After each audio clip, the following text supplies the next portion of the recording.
It's Georgie, thank you very much for coming on. And as I just WhatsApped you, I'm really looking forward to this talk. That's why I'm not lazy, but I thought I'd give credit to my fellow Yorkshireman and let Mr. Pacey do a little bit of a Q&A as well. It seems like he is the king of this kind of interaction as well. Thank you very much. I ain't quite got a good left foot as Nicole, but yeah, hopefully I can make No, this good. exactly. I was impressed with that technique from Nicole. So, look, thank you again, Nicole. And without further ado, I'll leave over to Georgie and yourself. Thank you very much. Hi, Georgie. Hi, Rob. Nice to meet you on here. Yeah, you too. You too. I think the best place, obviously, to start is a bit of background on yourself. And one thing I'm impressed with, the podcast is up and running, so I'm keen to hear about that later. But yeah, a bit of background on you, what you've done before, what you're currently doing, and then we'll get into in some of your research and stuff. Brilliant. Thank you. Firstly, yeah, I'm really excited to be here speaking today. It's so cool to see so many people joining and just wanting to hear more about women's football, and I think it's the perfect time to really learn more today and just keep discussing how we can keep enhancing the game. I've certainly learned tons today, so that's really cool. So yes, my name is Georgie Bruinvels. I work for a company called Orreco. Orreco is a sports science and data analytics company. Historically, we very much have worked in male professional sports, so working in the Premier League, working in the NBA, in professional golf, track and field, and actually, as I said, primarily working in male professional sport. I guess I came along and have had the opportunity to shake things up a little bit, which I will come to a bit more in a bit. But essentially, my background is very much around physiology, so all aspects of physiology. My undergraduate degree was from the University of Bristol, and that was like a pure physiology degree. So understanding anything from how the eye works to how we hear to how we think, feel, move, etc. So very much a broad physiology degree. But then my real passion is like all aspects of athleticism. So I am a runner myself and a former lacrosse player. And I guess like for me, I've always wanted to understand every single complexity of how the body works, and being a female athlete myself, like really understanding the gender differences. I then, after I did my undergraduate, I then started working for UK Anti-Doping, actually, just because I felt it was a combination of my passions around science and like working in the elite athlete space. Things got a bit stressful when I was tested myself, so then there was a bit of a conflict there, so I moved on and decided that I really wanted to do a PhD. My PhD was from UCL, which I finished a couple of years ago now, and it was very much around like applied sport and exercise medicine. So initially I focused on iron deficiency in female athletes, because we know, because women menstruate, risk of iron deficiency is greater. So I started off by looking at this general area around iron deficiency, the menstrual cycle, and the female athlete, with a real focus on heavy menstrual bleeding, which, by the way, I found to be very common in exercising women, affecting around a third of women. Now, I guess, how did I really start honing in and focusing on the menstrual cycle and really seeing that there was a real need to delve into this deeper? I guess my first study was conducted in over 1,000 runners, actually marathon runners specifically. I went to the London Marathon exhibition, so where people who were running the London Marathon came to pick up their running number and just get more information about the event. And I spoke to 1,072 women, to be precise. And it was like a jaw-dropping moment, because suddenly all these women were given the opportunity, I guess, to ask questions and to talk about their menstrual cycle. And I was just getting questions left, right, and center from, can I exercise when I'm menstruating? I've heard that you should get into bed with a hot water bottle if you've got bad menstrual cramps. Like, will my menstrual cycle be holding me back? If I'm premenstrual, what does that mean for me? How can I help myself?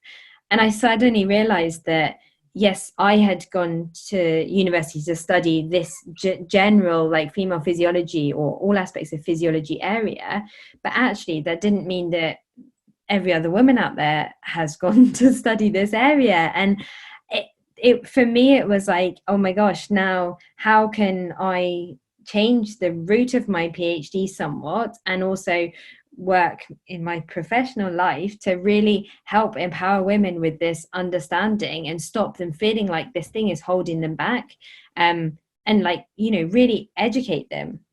So I guess like that's very much the background. And then since then, my real focus has been like educating women around different aspects of their physiology with a real focus on the menstrual cycle, breaking barriers for communication. Like, another thing I found is that people just don't want to talk about this area. People feel embarrassed by talking about this area. And then really to ensure that I really believe that providing there's no underlying menstrual dysfunction going on, that the menstrual cycle shouldn't hold people back. So I wanted to empower women to help, you know, them perform constantly throughout their menstrual cycle. Yeah, and then I guess now I'm here quite a few years down the line, and hopefully me alongside loads of other people around the world are really changing the discussion across all aspects of female performance and physiology to factor this in as a consideration. Interesting. So there's a couple of things off the back of that. One, you mentioned the hot water bottle, and I'm sure that's one of many common thoughts that maybe people have heard in the media or whatever. Is there any more that we can dispel here and now that people maybe some more or less controversial than others, but it might be nice to hear your experience of what kind of things get brought up, and there might be some amusing ones, I'm guessing. Well, I had a great one the other day. My colleague was telling me about her flatmate who had asked her if she can do a headstand when she's menstruating. I looked at her and I was like, what? Like, that's just, why would you even think that you couldn't? But amazing. Like, yes, honestly, we get thrown things left, right, and center, and there's quite a lot of like, you know, Chinese medicine out there and like herbal strategies, which actually some people are increasingly showing may well be effective. But the thing is, like, everyone's menstrual cycle is different, so everyone does have like different symptoms, different things that work for them. So actually there are a few kind of out there suggestions, but yeah, it's so interesting. Like, we do get thrown some pretty entertaining questions sometimes. Yeah, I bet. So I met, and this is part of the discussion, but I think it's interesting anyway. I met Brian from Orreco early in the year, and it'd be nice to just get a bit of an introduction of what the company actually does. I know you mentioned it briefly, but it might just give you a bit of context on kind of where you fit in that organization. Yeah, definitely. So as I said, Orreco is a sports science and data analytics company.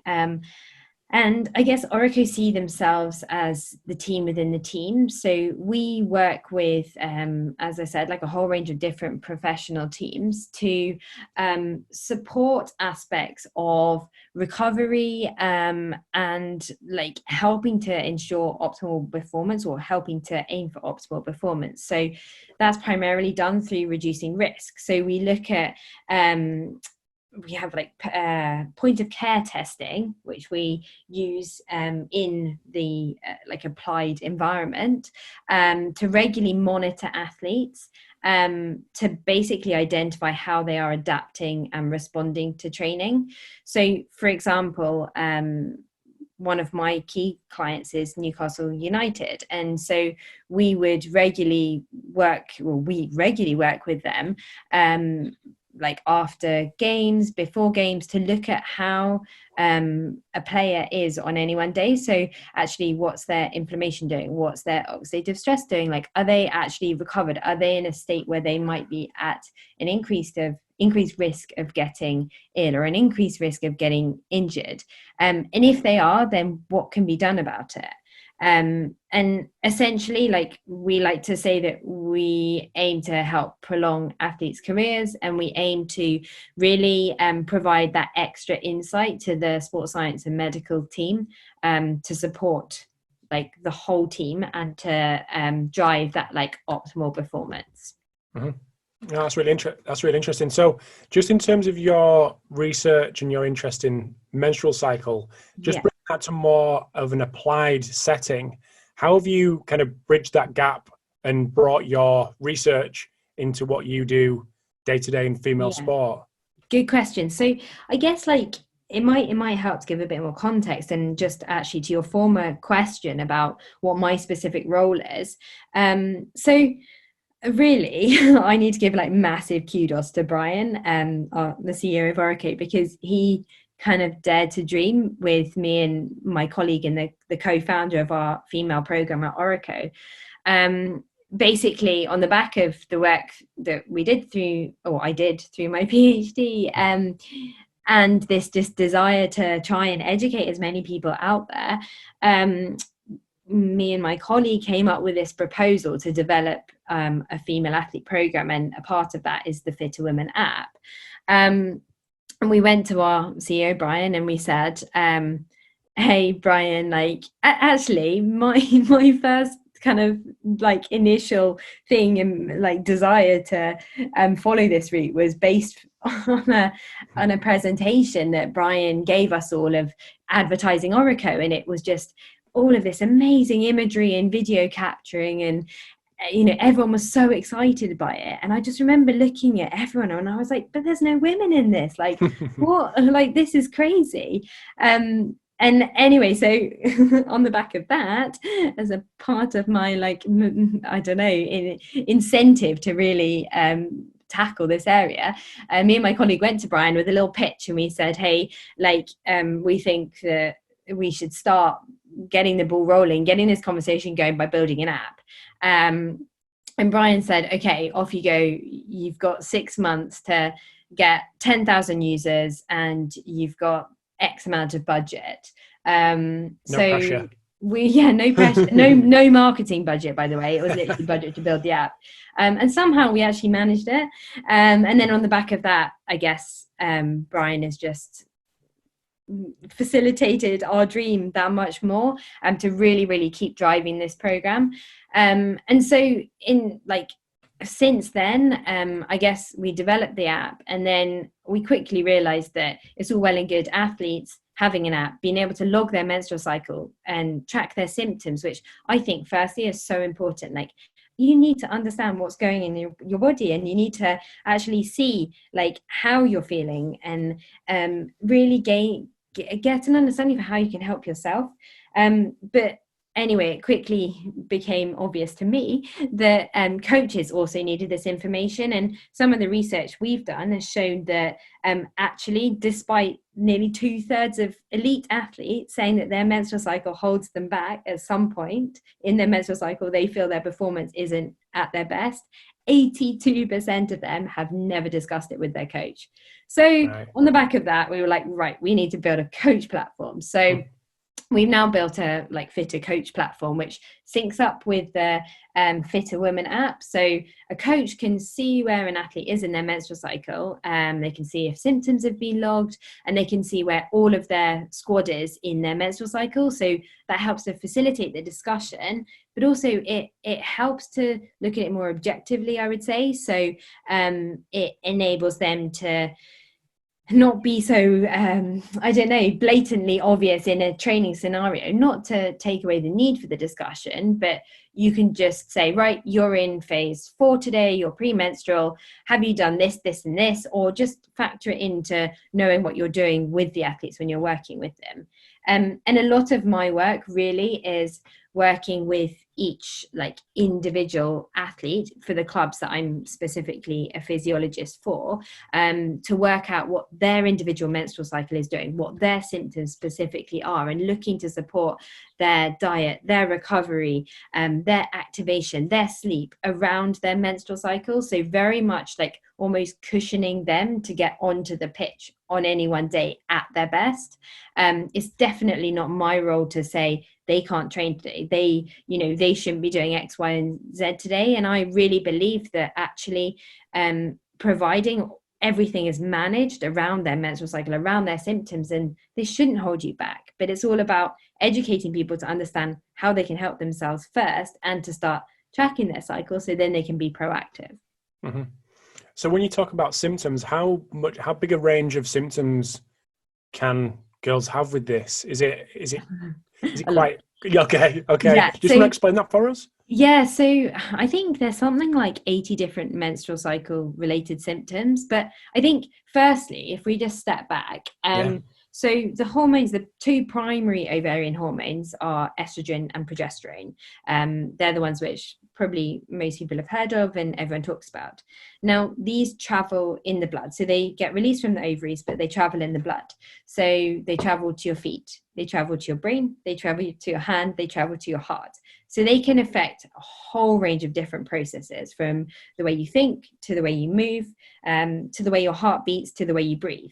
And because historically there was very little research conducted in women, just because of the enormous complexities of conducting research in women, primarily because of the menstrual cycle and a range of other things, we are still trying to unearth this. We're still really trying to understand how at different times in the menstrual cycle, so as these hormones are constantly changing, so they typically change in this cyclical manner through a whole menstrual cycle, we're constantly trying to understand how the changing levels actually affect all different aspects of physiology, of psychology, of like metabolism, of biomechanics. And it's like really an ongoing process. So it's going to take years and years, to be honest, to really gain a really detailed understanding. However, what we do know is that different people also respond in different ways. And so the way that I really believe that the best way to handle this is to start by looking at symptoms, managing symptoms, getting women to a point and athletes to a point where they have a handle on their own body and their own physiology. Because actually, like, women need to be empowered for their whole life. Like, yes, we want to support women to be the best athlete they can, but also the menstrual cycle is a part of life. It's actually an indication of good health. If you're menstruating regularly, that suggests that your body is in a pretty good state. It can reproduce. You're in a good state of health. And so how can we manage symptoms to get women to a point of effectively owning their body, owning their physiology? And particularly, I feel, in female sport right now, obviously there's not the funds that there are in male sport. So it is so important to help women to own their cycle, to know how they should be fueling, to know how they should be recovering. And from my perspective, I think it's awesome to see that there's some clubs out there, there's some individuals across a whole range of different sports who are really driving this forward and being proactive in this area. So one thing that's come up a couple of times, and I know there's a couple of questions on the Q&A as well, is the breaking down the barriers, especially in male staff. And I just want to make sure we cover it before we run out of time. Yeah. Is there any recommendations or good practice that you've seen in your time in this area that can help coaches out there, not only with male staff, but that may be interesting as well? Yeah, no, that's a really good question. And firstly to say that I have been so impressed by the openness and willingness for male coaches across a whole range of different sports to want to learn about this. And, hats off to them and to you, because actually I can see that it can be an awkward discussion. But I think the more we talk about it, the more athletes and the more it's normalized, the easier it is. I think one big thing is education. If you don't know or understand what this area, then how are you supposed to start a conversation? And I think a big barrier historically has been people not understanding the whys, people not understanding the hows. I spoke to a 5-time Olympic medalist a few weeks ago, not in football, in a completely different sport, and she has gripping menstrual pain every single month for 2 days. She can't train properly. She's in and out of the training environment, in and out of the toilet because she's in so much pain. But she's got an all-male coaching team, so she's never discussed it and doesn't know what to do about it, and she's just ignored it and hoped that her major competitions don't fall on that specific time where she's struggling. And I think, like, firstly, a massive mission of mine is to prevent that from happening for the next generation. But I really believe that stepping back and looking at, firstly, so education, yes, big point, but also stepping back and looking at the menstrual cycle objectively. So hormones are changing in this cyclical manner through a typical 21 to 35 day process. And actually, yes, the menstruation happens as part of that, but actually hormones are just constantly changing. This is a sign of health.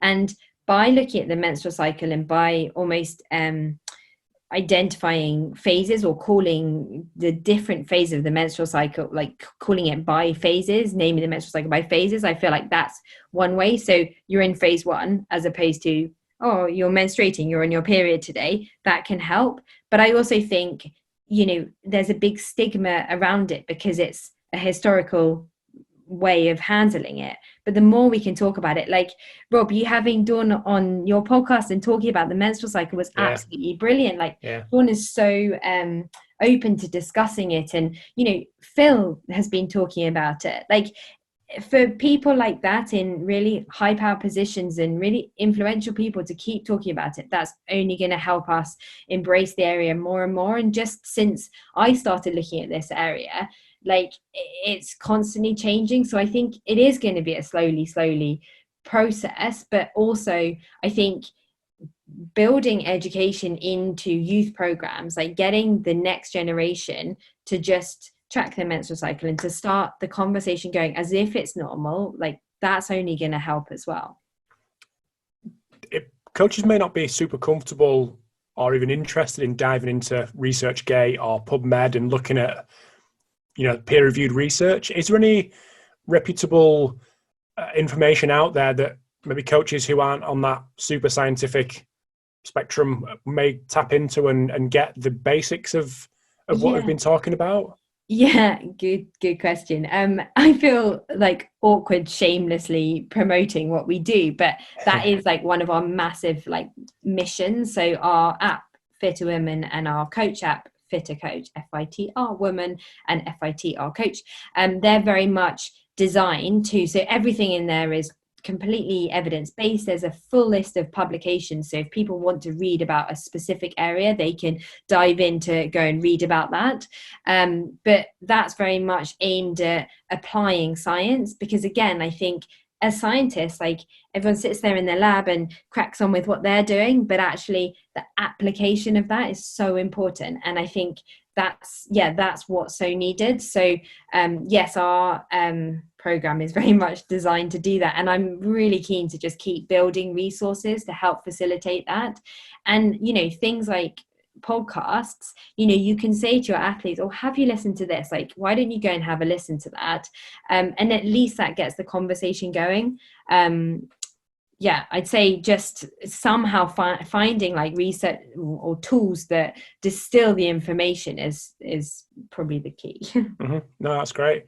So in terms of back to the research, where is that heading now in this area? What are the real kind of gaps that need filling in this area? To be honest, like, I think there are loads of gaps, but I also think there is loads more research coming out left, right, and center. So I feel like, every week I have my PubMed updates. It's like my Monday lunchtime treat, and they come through, where you see what's the latest like published research. And every week, pretty much, there's more research coming out around the menstrual cycle, which is just awesome to see. And we're also really trying to help drive this area as well. I think realistically, it's so challenging to conduct research in women because you need a large data set of women. You need to take blood or saliva samples to measure hormones at numerous different points throughout the menstrual cycle. You ideally need to test them across a number of menstrual cycles. And that is challenging, but realistically, you know, there has been a lot in the press and a lot of kind of people talk about injury risk in the menstrual cycle. We really, really need to delve into that. Like, that is something which is increasingly becoming a real priority on my list. But, you know, if we can help with management of potentially career-ending injuries, like that would be game-changing. I think there is a fair amount of evidence around symptoms and helping to manage symptoms, which, as I was saying, that's been a real focus of mine. The work I've done with Dawn, the work I've done with Chelsea, and a whole range of other sports that I've been working with, like we would largely be focusing on that and taking that kind of approach. Also, I think we need to gain a better understanding around like how can potentially training be changed around the menstrual cycle. Like, a lot of people talk about this and say, oh, are you changing training around the menstrual cycle with the clients you're working with? Well, no, because there isn't enough evidence around it, but it is something which needs to be better understood. Like, there's some research to suggest that exercise-induced muscle damage might be reduced at certain times in the menstrual cycle, or adaptation to strength training might be increased at certain times in the menstrual cycle. But again, like, we need more robust research studies to understand that better.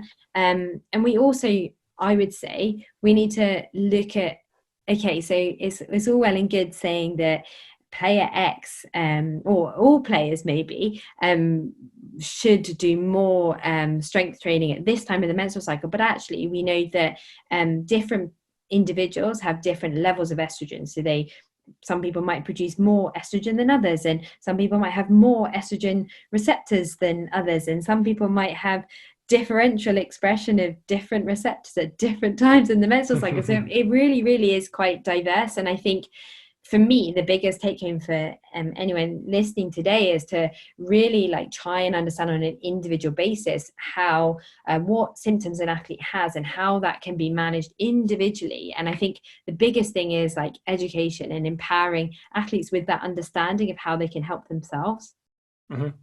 Just before Steve comes back in, because I know we're running out of time, you mentioned the story about the Olympic athlete who had quite severe symptoms and was kind of praying that it wasn't around competition. Mm-hmm. Just given that example, I'm guessing there's quite a psychological aspect to all this. Like that situation that you mentioned must cause like horrendous amounts of anxiety that them symptoms are going to be present on game day or on round competitions. I'm guessing that's something that needs to be dealt with as well. Absolutely hit the nail on the head. So psychological anxiety, we know, can make symptoms worse. Right now, the world is very challenging, and that can increase psychological anxiety. So I'm seeing more symptoms left, right, and center. Dysregulated menstrual cycles left, right, and center, just because of the nature of the situation. But then come a major championships, a World Cup, like that increases stress. So again, that can make symptoms worse. So there's so many different complexities. And I would say working again with each athlete on an individual basis to understand what makes them tick. How can these anxieties be managed? How can nutrition support that? How can recovery support that? Is just so important. And like getting the discussion going, like educating athletes, getting them to track their menstrual cycle is again only going to help, because that can help an individual work out what they can do to help themselves, and not just sit back and think, oh my gosh, I'm going to be on my period when I'm on an Olympic final day or at the final of the World Cup. Like, if they are, but they should have a plan in place so that it's not going to affect them in an ideal world. Yeah, no, absolutely. That's really interesting. Yeah. I think oh, go on, Steve. No, I was just about to say that's perfect time. Thank you. And thank you, Georgie and Rob. Like, I really enjoyed that. Like, it took me back to my first women's camp that I started working with the England team, and Georgie, you'll probably laugh at this because of my naivety going into the women's environment. I know Rob's had similar experience within his previous career, because we were speaking about it with the other day. We were, yeah.